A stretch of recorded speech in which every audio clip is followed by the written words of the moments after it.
Michelle is the founder and CEO of Lively, which is an amazing underwear brand. For those of you who are not aware, we're Lively on all of the social channels.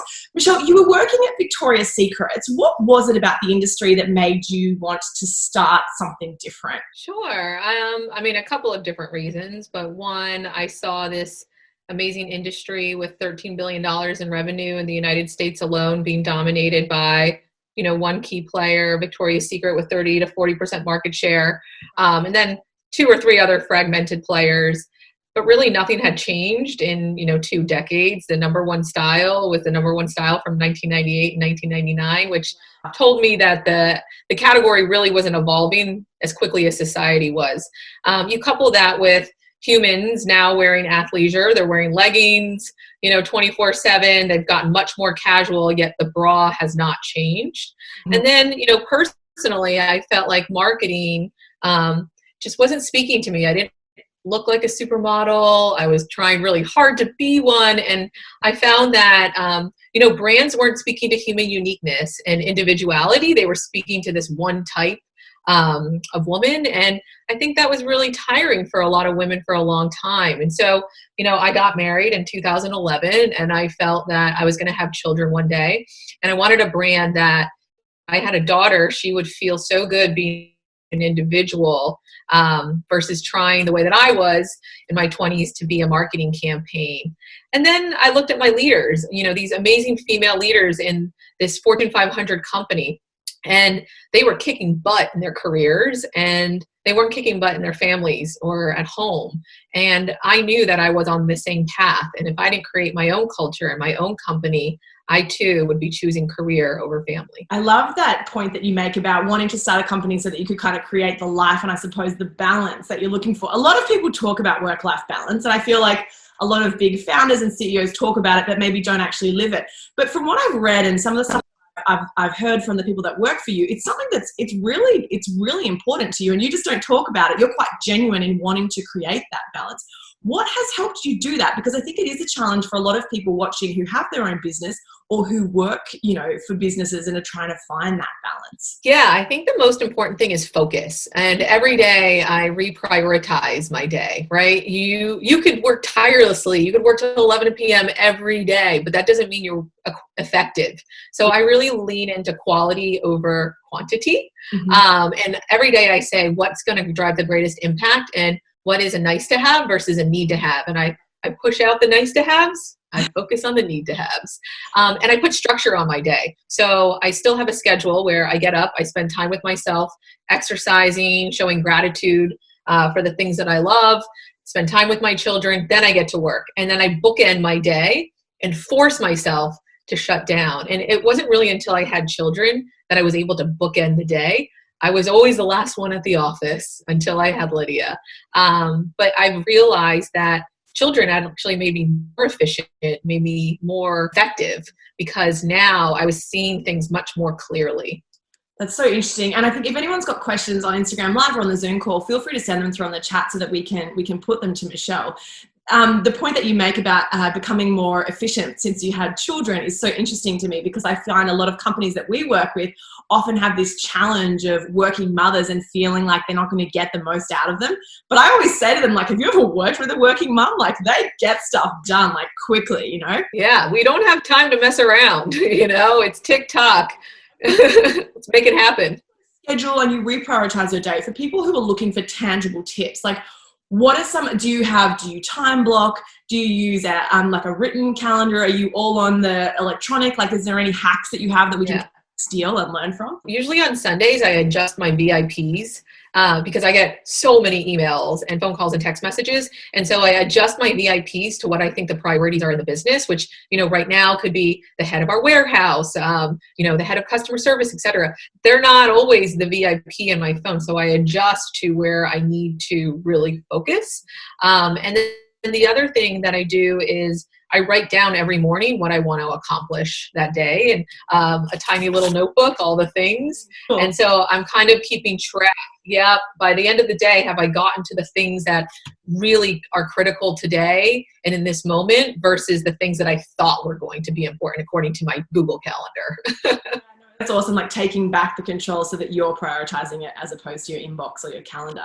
I heard a quote that you said recently talking about you feel like your success in business has been 80% psychology and 20% operations. Can you just talk us through like who told you that and like how that's kind of played out, I guess, in your business? Yeah, it really happened when I started my company. I thought success in entrepreneurship was how much you knew and how much you could get done yourself. Right. And it was really about the operations of it. But in fact, what I actually learned through a mentorship that I was lucky enough to have with Tony Robbins and some other key leaders within business, Airbnb, et cetera, that it's really about your mental muscle. And, as athletes they're constantly working on their endurance to persevere through either the game or the sport or the activity. And it's the same thing with entrepreneurship. It's really about mental endurance. If you have the stamina and the mental clarity, you can solve pretty much any puzzle. And you don't think of it as an obstacle, you think of it as a puzzle, like a physical challenge. And then you can really enjoy the idea of figuring it out. Otherwise, you see a world of problems. But if you actually shift your mindset and the way that you think, honestly, I don't see problems as much as I see opportunities and puzzles. And so if you start to shift your mentality around the idea of a Rubik's Cube versus this uphill battle, things become a lot more fun and you can get things done much more swiftly. I love that concept of building that mental muscle. The topic that we kind of came up with when I was talking to your team was this idea of wild heart, boss brain. Can you talk through like that's a big part of your kind of mentality, isn't it, within the business and the way you kind of like to operate? Can you talk us through a little bit about that? Sure. I think women inherently view their emotions as a vulnerability. We share our emotions, we wear them, and often we're trying to hide them at work and not show that we really feel and wear, everything on our sleeves. Mm-hmm. And what I realized is that that's not a vulnerability, that's passion, that's fire, that's drive. And the more that we hide that and push it down, the less that we could be effective and really push out. And so the concept of wild hearts and boss brains is really take that emotion that we have as women and use it as an asset. Take that wild heart and combine it with business, and it can be really explosive. Wild hearts, boss brains, boom, lively. Well, because you really, when you were hiring your team, you didn't hire anyone from the underwear industry because you wanted that kind of fresh perspective. Can you talk us through like why was that important and why was inclusivity really key to this concept again of like the wild heart for every woman, I suppose, as well? Yeah, sure. I mean, I think it was pretty apparent. This was in 2016. Social had obviously had a huge part in the world by now. And I felt like individuality was really being spoken to in social media, and women were showing themselves in all natural states, yet there wasn't a brand that was doing that.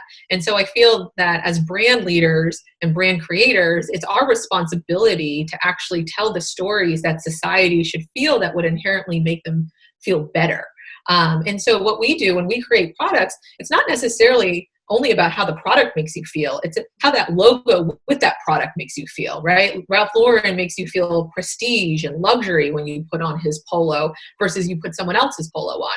And the idea was when you put on lively, you should feel passion, purpose, and confidence. And that will allow women not to just participate in what they love, but hopefully lead. And if they lead, they're going to create products that are more logical. And if they're more logical, they're going to sell more. And if they sell more, they're going to create jobs. And then there's the economy, and there it goes. The ripple effect goes from there. You recently had an amazing exit with the company. What do you think's been the one thing that you've done in your business and with your team that's kind of led to the success of the ethos of the brand, but also the financial success as well?